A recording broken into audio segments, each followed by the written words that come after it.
तारिका phone क्यों नहीं उठा रही? तारिका प्लीज फोन उठाओ। डॉक्टर सालुंखे को फोन करता हूं।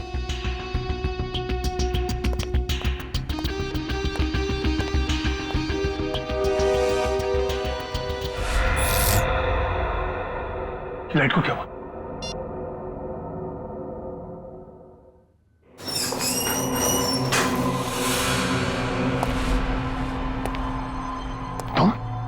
तुम यहाँ क्या कर रहे हो?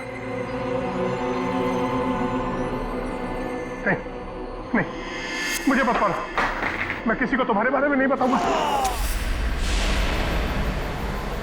4 घंटे हो गए, तारिका का कुछ पता नहीं चल रहा है।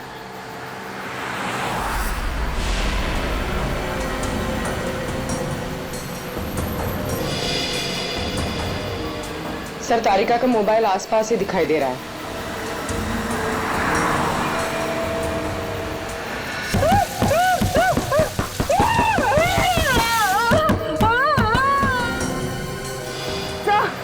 एक मिनट सर, डॉक्टर तारिका की गाड़ी पीछे। काविन,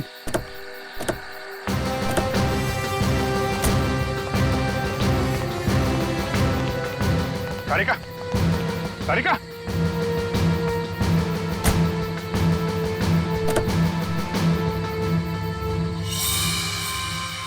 खून।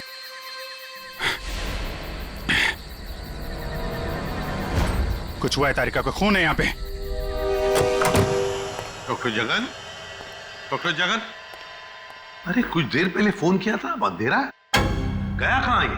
देखो जरा, लाइट लगा।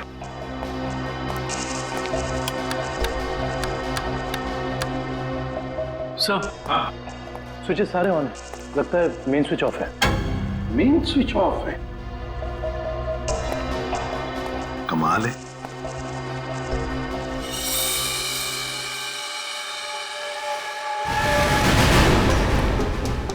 डॉक्टर जगन,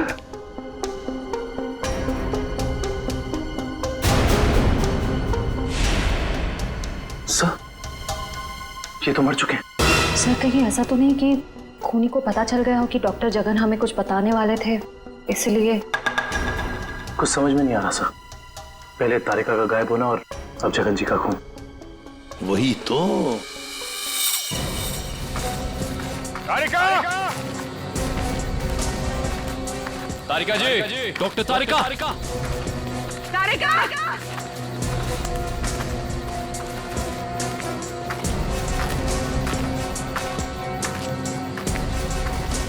तारिका,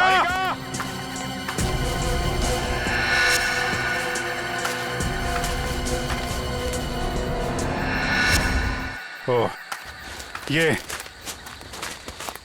तारिका का ईयररिंग। ईयररिंग यहाँ पर? यहीं होगी। फोन लगा, फोन लगा।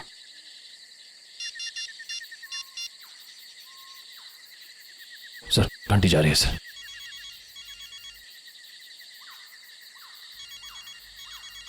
सर, उस तरफ। हाँ सर।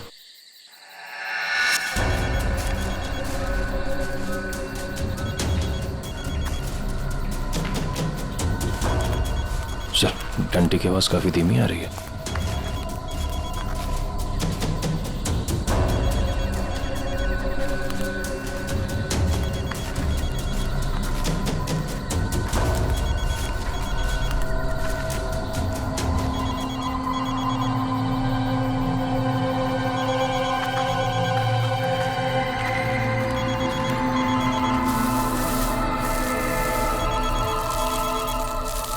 सर, वो मिट्टी के नीचे दबा हुआ है।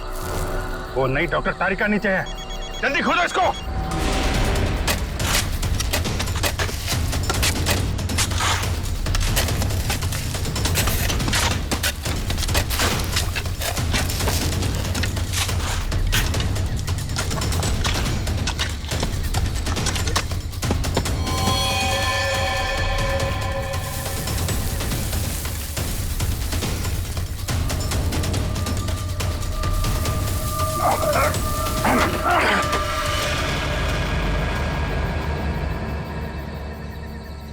तारिका, तारिका! इसको खोल। तारिका! My God. तारिका!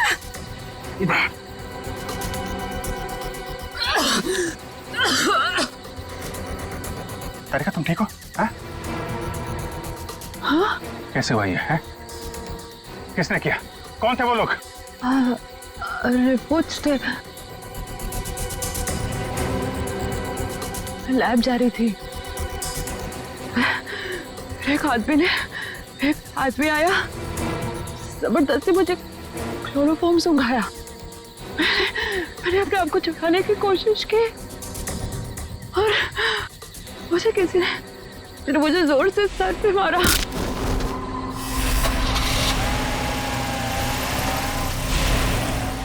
तो ये सब उन लोगों ने उस केस की रिपोर्ट्स के लिए किया है। इस केस ने हमें 3 दिन से उलझा रखा है। समंदर के अंदर बहता हुआ वो लकड़ी का टुकड़ा और उसके साथ वो आदमी की खोपड़ी।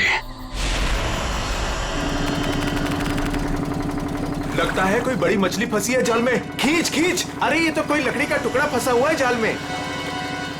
खींच, अरे जल्दी निकाल, नहीं तो जाल फट जाएगा। खींच।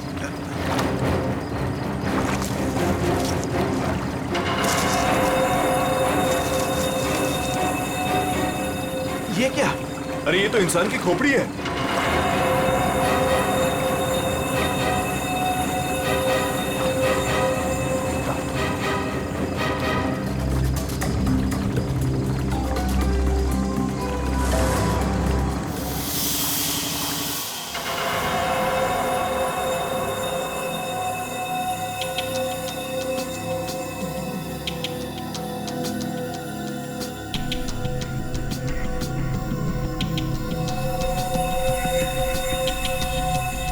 बस समुद्र में बहती हुई लकड़ी साधारण लकड़ियों से काफी अलग है, क्योंकि ये लकड़ी समुद्र के पानी में हजारों मील बहती हुई आई है, समुद्र के सारे जीवन को अपने आप में समेटे हुए। तो फिर साळुंखे, इस लकड़ी से हमें पता चल सकता है ना कि ये किस किस तरह के पानी में से बहकर आई और पानी की क्या खूबियां हैं। हाँ बॉस, इसीलिए मैंने प्रसिद्ध समुद्र विशेषज्ञ मरीन एक्सपर्ट डॉक्टर जगन को यहाँ पर बुलाया। वो इस खोपड़ी और इस लकड़ी की जांच करके हमें बताएंगे कि इस खोपड़ी और लकड़ी पर समुद्र के पानी का क्या क्या और कितना कितना असर हुआ है। तो यहाँ सर पे पीछे गोली मारी गई है इस आदमी को।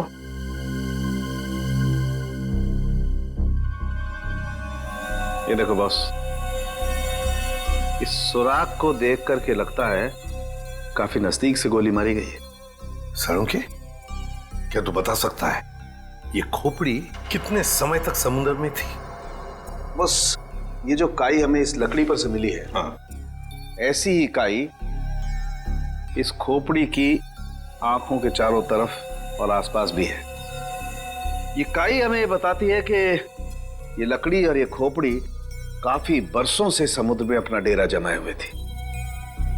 फिर तो साळुंखे साहब ये भी पता चल जाएगा कि ये खोपड़ी समंदर के किस भाग में थी, और साथ ही साथ पक्के तौर पे ये भी पता चल जाएगा कि कितने समय तक थी। हाँ, पता चल सकता है। तारिका, एक काम करो, इस खोपड़ी पर से जितने भी बैक्टीरियाज मिले हैं उनका अच्छी तरह से एनालिसिस करो, इससे उनकी उम्र का पता लगेगा और बाद में हम इस खोपड़ी का रिकंस्ट्रक्शन करेंगे।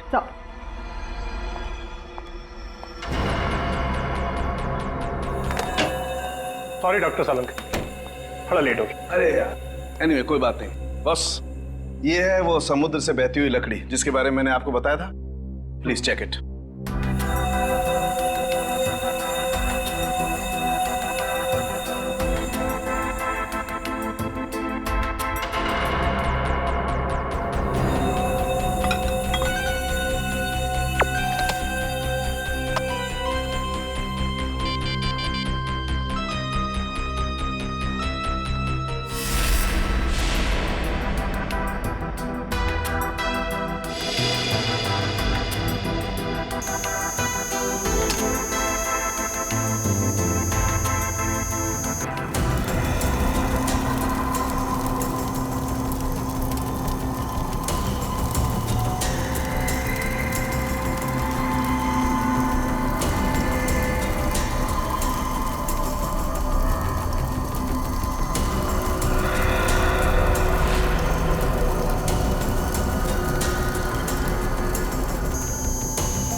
अरे वाह सर, लकड़ी में से तेल निकलने लगा।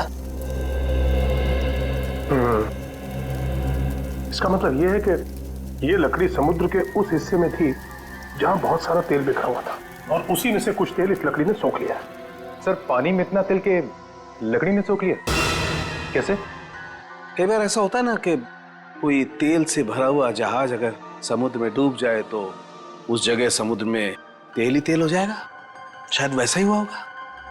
अब मैं ये लकड़ी जलाता हूँ। वो क्यों? दरअसल इस लकड़ी को जलाने से जो अलग अलग तरह की लपटें उठेंगी उससे हमें समुद्र के अलग अलग हिस्सों में मिलने वाले रसायनों के बारे में पता चलेगा। हम उन रसायनों की फोटोग्राफ लैब को भेज देंगे। लैब हमें बताएगी कि ये लकड़ी कहां कहां से तैरती हुई यहां पहुंची, और अगर उन्हीं में से कोई रसायन खोपड़ी पर लगा हुआ मिला तो हमें यह भी पता चल जाएगा कि ये क्राइम कहां हुआ है।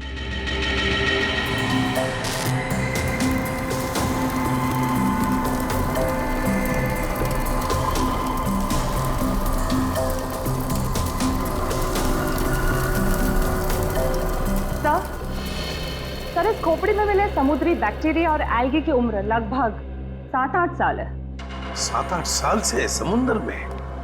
तो इसका एक ही मतलब है कि ये खोपड़ी जिस आदमी की है उसकी मौत समुद्र में 2005 में हुई है। 2005। उन रिपोर्ट से हमें पता चल सकता था वो खोपड़ी कहाँ थी, कहाँ से बह के आई थी। कोई तो है लेकिन जो ये नहीं चाहता कि सीआईडी इस केस की तह तक पहुंचे। किसी के चाहने या ना चाहने से सीआईडी नहीं रुकती।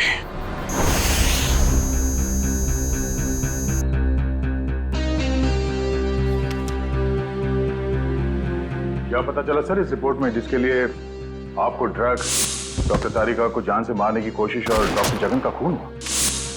दया रिपोर्ट के मुताबिक वो खोपड़ी 35 से 40 साल के आदमी की है, और वो जो लकड़ी की लपटों के अलग अलग फोटोग्राफ्स हमने लैब में भेजे थे, उन लपटों का केमिकल कंपोजिशन अरब महासागर के पानी से मिलता है, लेकिन उन लपटों का केमिकल कंपोजिशन सबसे ज्यादा साओलिन समुद्र तल के पानी से मिलता है। इसका मतलब है साओलिन समुद्र तल से ऊपर उठकर ये खोपड़ी बहती हुई लकड़ी से उलझकर अरब सागर में पहुंची। बिल्कुल। सालुंखे ने कहा कि उस खोपड़ी के अंदर वाले हिस्से में उसे कुछ बैक्टीरिया मिली, किण्वन क्रिया करने वाली बैक्टीरिया, फर्मेंटेशन करने वाली बैक्टीरिया। और फिर मरीन एक्सपर्ट डॉक्टर जगन के रिपोर्ट में यह भी बताया है उसकी खोपड़ी के ऊपर से कुछ फेरस ऑक्साइड के अंश मिले। फेरस ऑक्साइड, लोहे की जंग। लेकिन सर, समुंदर के नीचे एक खोपड़ी पे लोहे की जंग कैसे आ सकती है सर? वही तो। ये खोपड़ी 8-9 सालों से पानी के अंदर थी और बहती हुई एक लकड़ी से जाकर फंस गई, जिसपे से हमें तेल के भी कुछ अंश मिले। हो सकता है ये खोपड़ी किसी डूबे हुए जहाज के मलबे के नीचे दब गई हो।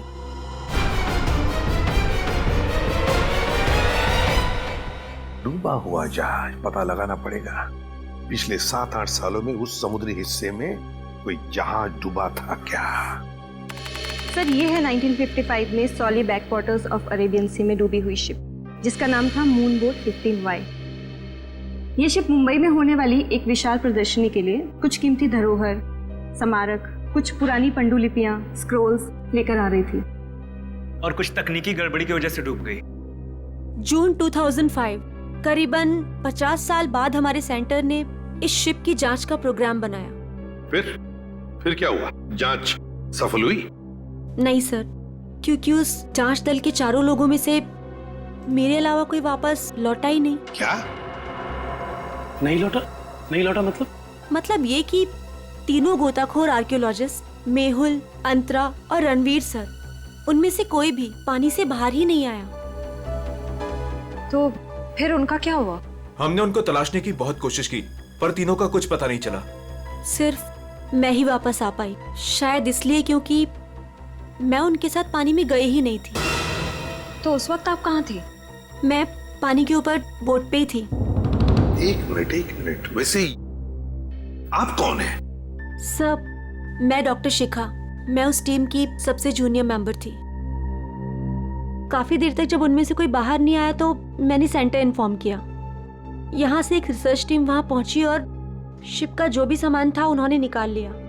काफी दिनों तक उन सब की खोज भी की पर उन सब का कुछ पता ही नहीं चला।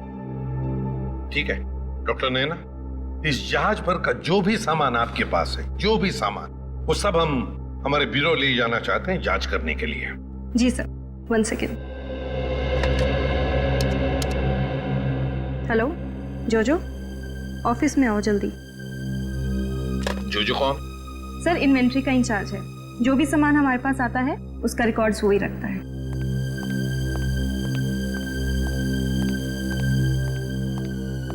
मैडम, आपने बुलाया मुझे? हाँ, ये लोग सीआईडी से हैं और इन्हें मूनबोट 15Y से मिला हुआ जो भी सामान है वो इन्हें चाहिए। ठीक है सर, मैं आपके ऑफिस में भिजवा देता हूँ, क्योंकि कुछ समय लगेगा कुछ डिटेल और गेट पास बनाने में। ठीक है, कोई बात नहीं। जो ने ये सारा सामान भेजा है मरीन रिसर्च सेंटर से। और तुम इन सारे सामानों को लिस्ट से मैच करके देख रहे हो? हाँ सर, और रणवीर, अंतरा और मेहुल, उन सब की फोटो भी भेजी है ईमेल पे, और उनके रिकॉर्ड्स भी। मयूर वही चेक कर रहा है।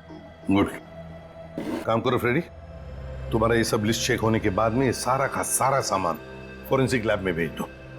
Yes sir.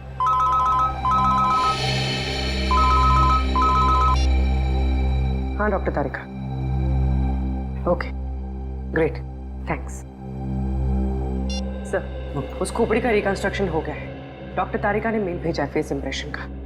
गुड। सर देखो जरा वो चेहरा चेक करो। सर, ये रही उस आदमी की शक्ल। मयूर, अब रणवीर, मेहुल और अंतरा, इन तीनों के चेहरे दिखा। सर, ये रहे सर। सर, खोपड़ी से जो चेहरा बनाया गया है वो मरीन से गायब हुए किसी भी आदमी से मैच नहीं कर रहा। हाँ, सचिन मिल तो नहीं रहा है, फिर भी एक खोपड़ी पर जो चेहरा बना है ना, उसे मयूर हमारे रिकॉर्ड्स के साथ मैच करके देखो।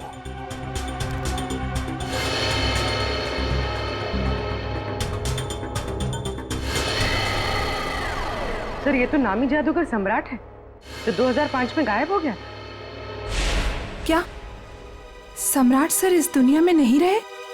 और हम ये जानते हैं कि आपके सम्राट सर की मौत 2005 में हो गई थी। 2005 जून से तो गायब हो गए थे वो। 2005 में आप लोग थे सम्राट के साथ? हमने तभी ज्वाइन किया था और हम उनके असिस्टेंट थे। ओके, तो उनके गायब होने से पहले की कोई खास बात आपको याद है? हाँ सर, उस वक्त वो ताले और जंजीर बना रहे थे, जिसका हमारा जादू के शो में भी कोई काम नहीं था। मैं आपको उसकी फाइल दिखाता हूँ। राज, सम्राट सर की वो ताले वाली फाइल ले आना। ताले और जंजीर बना रहे थे? जी सर। हाँ सर, मैंने उनसे एक बार ये पूछा भी था कि ये क्या है। बोल रहे थे किसी खजाने की चाबी है जिससे वो बहुत जल्दी अमीर हो जाएंगे और उनके सारे कर्ज खत्म हो जाएंगे। सर, ये देखिए फाइल।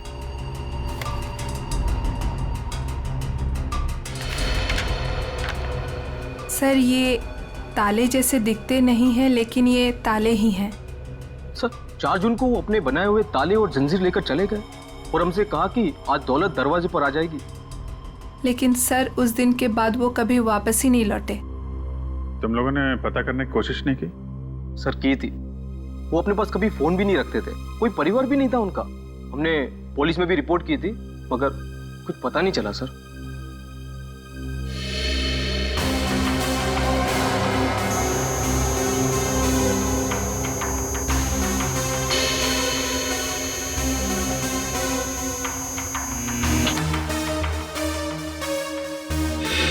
ठीक है, नेक्स्ट।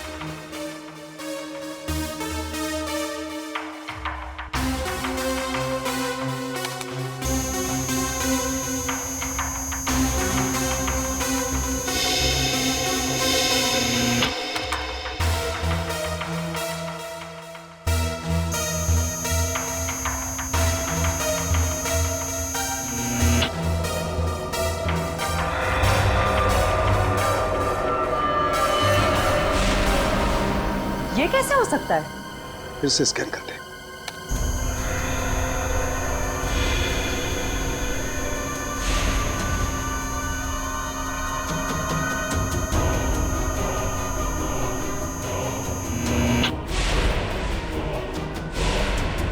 माय गॉड, ये क्या चक्कर है? हाँ डॉक्टर साहब, क्या हुआ? आपने अर्जेंटली बुलाया? दया, जहाज में से मिले हुए सभी आर्टिफैक्ट्स, ये सारे धरोहर का कार्बन डेटिंग कर लिया है। ये सभी की सभी चीजें 16वीं शताब्दी की हैं, सिर्फ एक चीज को छोड़कर। ये क्या बात कर रहे हैं? मून बोट में मिली तमाम चीजों में एक चीज 16वीं शताब्दी की नहीं है? नहीं सर, इसका मतलब वो चीज मून बोट की हो ही नहीं सकती? बिल्कुल नहीं हो सकती, और वो कोई धरोहर भी नहीं है। वो है एक छोटा सा हथियार, ये चाकू, जो 2002-2003 में बना है। सर 1955 में ये जहाज डूबी थी और उसमें 10-12 साल पुराना हथियार का मिलना, इसका मतलब है कि समंदर के अंदर पड़ी ये मून बोट में कुछ ना कुछ तो हुआ है। जब अंतरा, रणवीर और मेहुल गायब हुए थे 2005 में। और सर, सम्राट का भी वहां होना कोई इत्तेफाक तो नहीं हो सकता। सर इसका मतलब सम्राट का कोई ना कोई संबंध तो जरूर है उस घटना से जिसमें रणवीर, मेहुल और अंतरा की जान गई उस पानी के अंदर। समंदर के गहराई में वहां जाना पड़ेगा जहां पे इस मून बोट का मलबा पड़ा है।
ये जो दोनों कंकाल आप लोगों को बाद में मिले हैं ना, इनमें से ये कंकाल मेहुल का है और ये अंतरा का है। और ये खोपड़ी जो सबसे पहले मिली थी, ये कंकाल सम्राट का है। तो फिर रणवीर कहाँ गायब हो गया? अगर मेहुल, अंतरा और रणवीर पानी से वापस नहीं आए तो रणवीर कहाँ गया? उसकी तो लाश भी नहीं मिली हमें। सर कहीं ये सारा चक्कर रणवीर का तो नहीं? हो सकता है काबिल। सर फिर सम्राट का क्या लेना देना इन तीनों से? यही तो पता लगाना है पूर्वी कि किसके कहने पे सम्राट वहां गया था, क्योंकि उसका बनाया हुआ लॉक मून बोट की कंपार्टमेंट में लगा हुआ था, जो 2005 में बना था, और उसके बाद से वो गायब था। सर फिर तो शिखा से दोबारा पूछताछ करनी पड़ेगी। वो अकेली वापस लौट कर आई थी, वो भी जिंदा। सबसे पहले हमें मून बोट प्रोजेक्ट की वीडियो चाहिए, वो भी मरीन सेंटर को जानकारी दिए बिना, वरना उस वीडियोस के साथ छेड़छाड़ हो सकती है। और ये टेप आज रात ही चाहिए।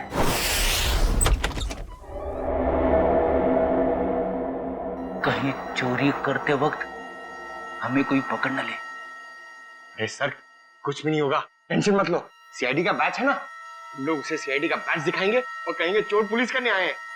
पहले अंदर तो चलो।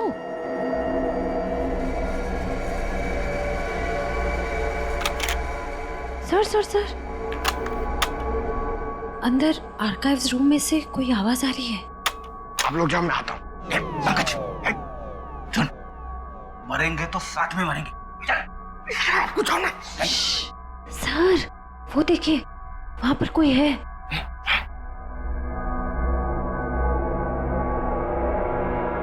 लाइट ऑफ, बंद कर टॉर्च।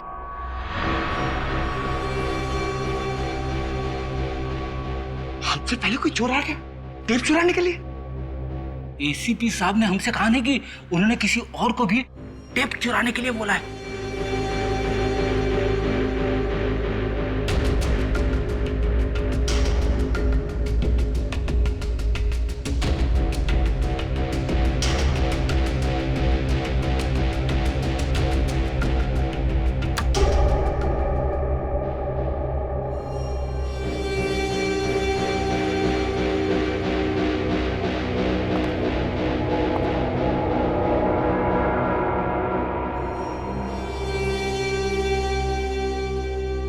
हाथ ऊपर।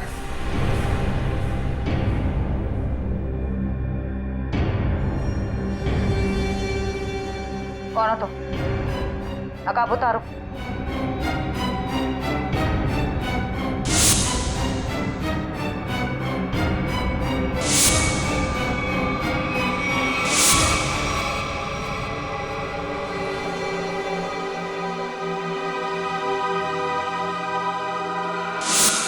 मैं डॉक्टर शिखा, मैं उस टीम की सबसे जूनियर मेंबर थी। शिखा तुम सब कौन हो?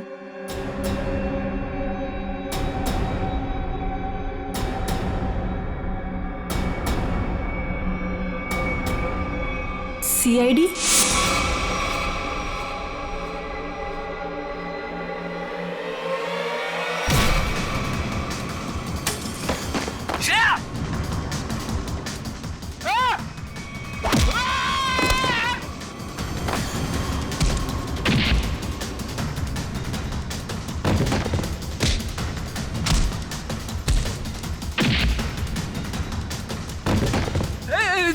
देखो मैं लड़कियों पे हाथ नहीं उठाता है?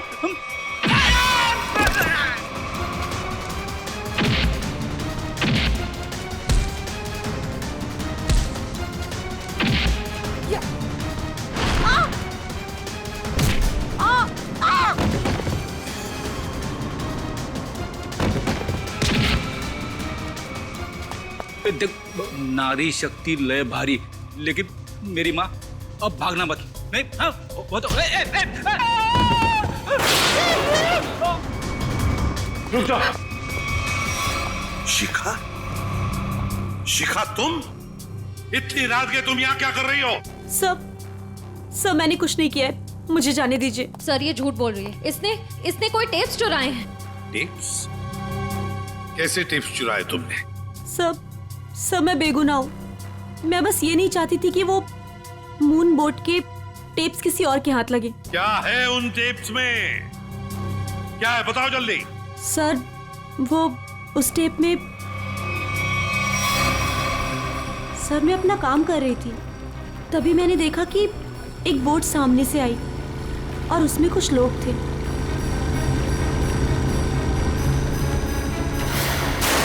सर कुछ समय के बाद उन लोगों में से एक आदमी पानी में चला गया और फिर थोड़ी ही देर के बाद वो ऊपर आ गया।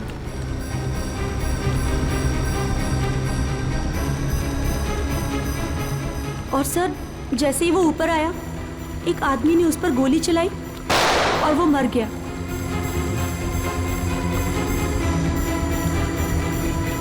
और फिर सर कुछ समय के बाद वो दोनों भी पानी के अंदर चले गए। मैं डर गई थी सर, मुझे लगा कि उस खूनी ने मुझे भी देख लिया है और वो मुझे भी मार देगा। मेरी बोट पे भी एक कैमरा था जिसमें सब कुछ रिकॉर्ड हो रहा था।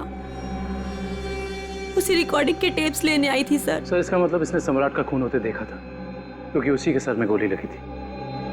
तुम ये टेप्स पहले भी तो चुरा सकती थी ना, फिर आज ही चोरी करने का क्यों सोचा तुमने? उस वक्त सभी को ये लगा कि ये एक हादसा है, ऐसे में वो टेप कौन देखता। मुझे क्या पता था कि इतने सालों बाद सीआईडी उस दबे हुए केस की फिर से छानबीन करेगी। बहुत बड़ी गलती की तुमने शिखा, जुर्म को छुपाने की। जुर्म छुपाना भी एक अपराध होता है, समझी? अब तो तुम्हें जेल में बैठना पड़ेगा जब तक कानून तुम्हारा फैसला नहीं करता।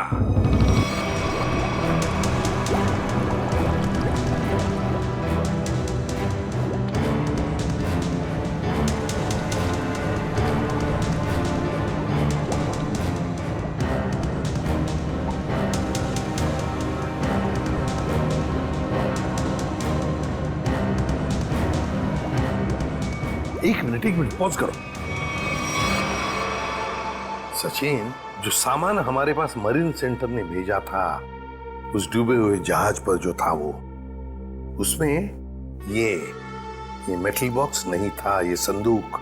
हाँ सर, ना तो ये बॉक्स लिफ्ट में था और ना ही मरीन रिसर्च सेंटर से आया है। सर कहीं ऐसा तो नहीं कि ये मरीन सेंटर वाले ये बॉक्स छिपा रहे हैं हमसे? ये भी तो हो सकता है सचिन कि ये बॉक्स मरीन रिसर्च सेंटर तक पहुंचा ही नहीं। सर फिर ये बॉक्स गया कहाँ और इसके अंदर था क्या? हो सकता है पूर्वी की कीमती सामान हो इसमें, और ये सारा सामान 1955 में महाराष्ट्र के एक म्यूजियम में आने वाला था। म्यूजियम में? तो कहीं ये खून इस संदूक की वजह से तो नहीं हुए? पता लगाना पड़ेगा म्यूजियम से क्या था इस संदूक में। मुझे 1955 के कार्गो शिप्स की फाइल्स चाहिए।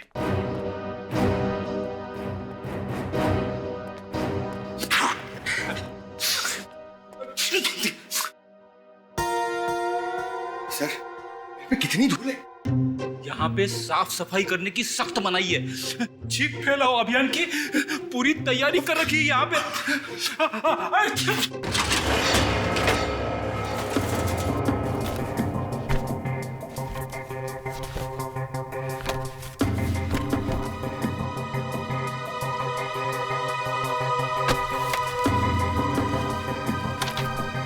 सर ये रही वो फाइल, कार्गो शिप वाली।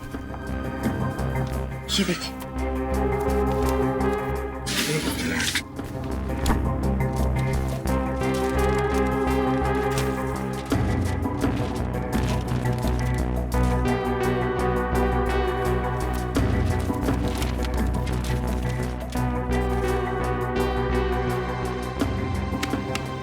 ये देखो, मेटल चेस्ट, संदूक, मुगल जवाहिरात से भरा हुआ संदूक 1955 की लिस्ट में है, लेकिन मरीन रिसर्च सेंटर के इन्वेंटरी में नहीं है।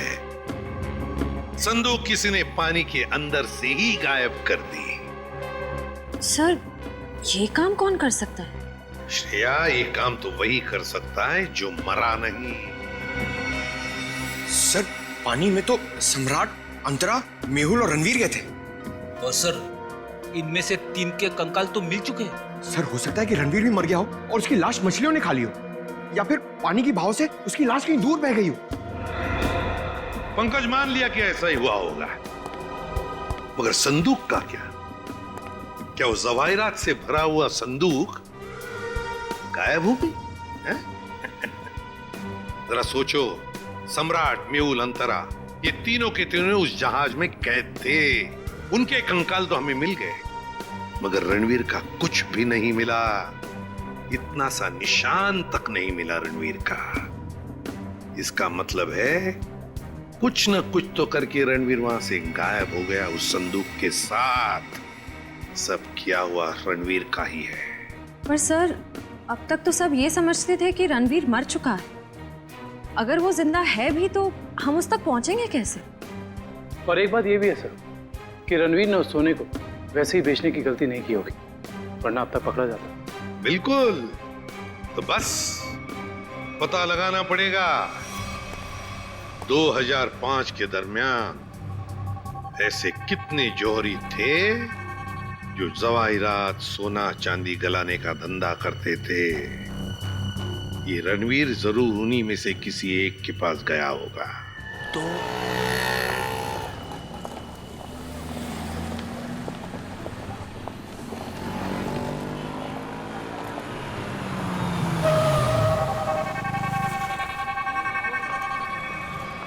हाँ सर, हम लोग पूरी कोशिश कर रहे हैं सर, अभी तक तो कुछ मिला नहीं सर। आप कुछ पता चला सर? हम लोग यहाँ पता कर रहे हैं सर, अगर आप कुछ पता चला तो हम आपको बताते हैं सर। आइए आइए सेठानी जी, इससे पहले कि वो आ जाए, आइए इसको तो मैं ऐसे बंद कर देता हूँ। गलती हो गई। आइए आइए, बोलिए क्या काम है? यही है। बहुत खतरनाक जगह है ये, उतरते ही पीछे लग गया एक। नहीं समझे, मैं समझाता हूँ। बहुत मुश्किल से आए आपकी दुकान, पीछे एक चोर बुर्बक टाइप आदमी लग गया था, नीचे खड़ा। आइए दिखाता हूँ उस तरफ, आइए इधर आइए। वो देखिए फोन पे बात कर रहा है, लगता है अपने साथियों को बुला रहा है यहाँ पर। बाप रे। आप रुकिए, मैं अभी पुलिस को फोन करता हूँ। हाँ पुलिस? नहीं नहीं नहीं। अरे सेठ जी सेठ जी सेठ जी, अरे आप तो कच्चे खिलाड़ी निकले। अरे पुलिस को फोन नहीं करना, लोग बैठे। हमारा जो माल है ना, ये वाला अलग किस्म का है। अलग किस्म का? बताऊंगा नहीं, दिखाऊंगा। आइए सेठानी जी, कम।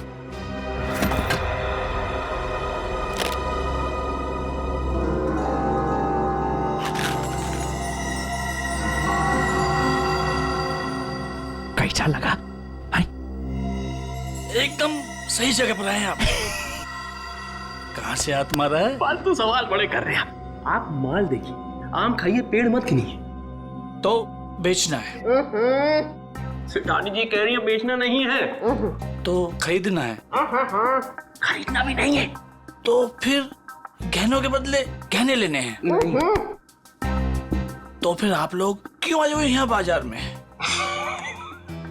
मासूम है, इधर देखिए, हम ये चाहते हैं कि आप इस सामान को पिघला दें। जब बाजार बढ़े, रेट बढ़े, हम धीरे धीरे हौले हौले प्यार से बेचे के पैसे कमाएंगे। आपका काम हो जाएगा, लेकिन आपके काम के डबल रेट लगेंगे। अरे सेठ जी, डबल रेट क्यों? कोई बात नहीं, जो काम पहले किया ना। अरे कैसी बात करते हो? बहुत बार किया, और ये जो आप लेकर आए हैं ये तो चिल्लर है। 2005 में तो हमने मुगल काल के बने हुए अरबों रुपए के गहने और कीमती धरोहर को गलाया था, और किसी को कानों कान खपत तक नहीं होने दी थी। पूरे 4 दिन तक चलता रहा था ये काम। आइए मेरे साथ, आइए।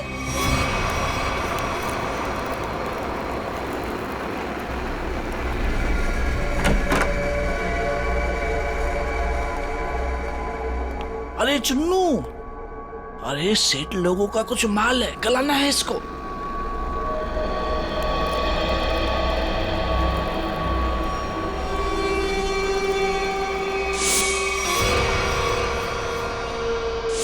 कितना माल है साहब?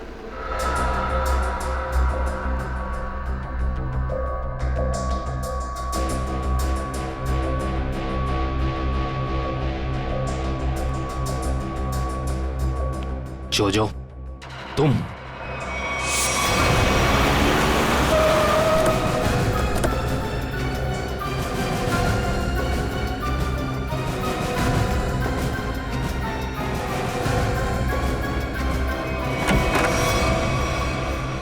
अरे आप कहीं जा रही हैं क्या? हम लोग तो चाय नाश्ते से लेकर डिनर तक का प्रोग्राम बना के आए थे। क्या बात है, आप ऐसे क्यों देख रही? लगता आपने हम सीआईडी वालों को पहचाना नहीं। नैना जी, माफ करिए, आपके दोस्त जोजो हमारे साथ नहीं आए, लेकिन उन्होंने आपके यहाँ का पता दिया हमें। जोजो ने? पर क्यों? क्योंकि समंदर से निकली कीमती चीजें मरीन सेंटर से गायब करके बाजार में बेचता है वो, आपके साथ मिलके। मेरे साथ? क्या मजाक कर रहे हैं आप लोग? देखिए मैडम, आपका सारा कच्चा चिट्ठा हमारे पास है। बेहतर यही होगा कि आप खुद ही बता दीजिए। मैंने ही समंदर से मिले मुगल जवाहरात लिए थे।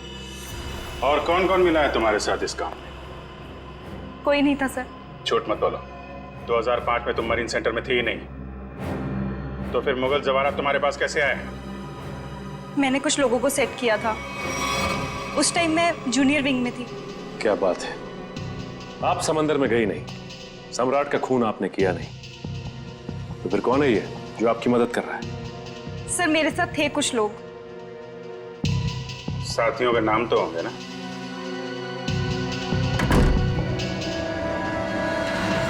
कौन है अंदर? सर अंदर कोई नहीं सर। सर मैं अकेली हूँ सर, किसे देख रहे हैं सर?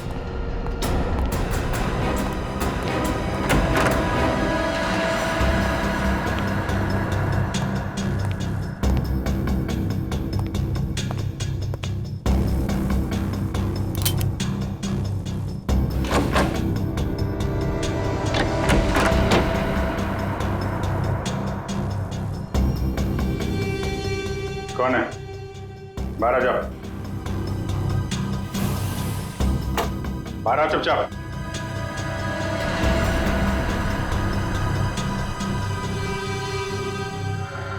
ओ, रणवीर। रणवीर? कौन रणवीर? 3 खून करके इतने सालों से छुपा हुआ। सर मैं तो नैना का पति सिद्धांत हूँ। नाम बदल सकते हो लेकिन चेहरा नहीं। हाँ सर, मैं ही रणवीर हूँ। 2005 में मैं और मेरी टीम समंदर पे उस जगह गई थी।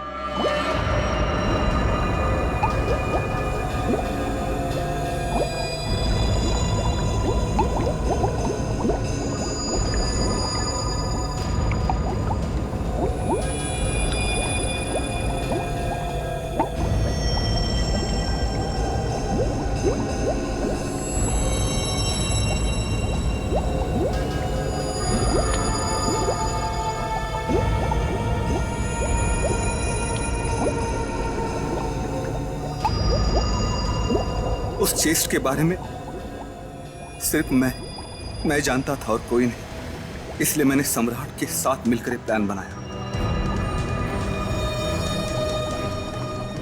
उसके बाद सम्राट को मेरे 2 आदमियों ने गोली मार दी और सर मैं चेस्ट लेकर पानी के रास्ते बाहर आ गया। सच्चाई को सामने आने में देर लग सकती है, लेकिन सच्चाई कभी छुपती नहीं। सम्राट को उसके किए की सजा तुमने दे दी, लेकिन तुम्हें सजा दिलाने के लिए सम्राट की खोपड़ी खुद पानी के बाहर आई। तुम दोनों को तुम्हारे किए की सजा कानून जरूर देगा, शायद फांसी होगी।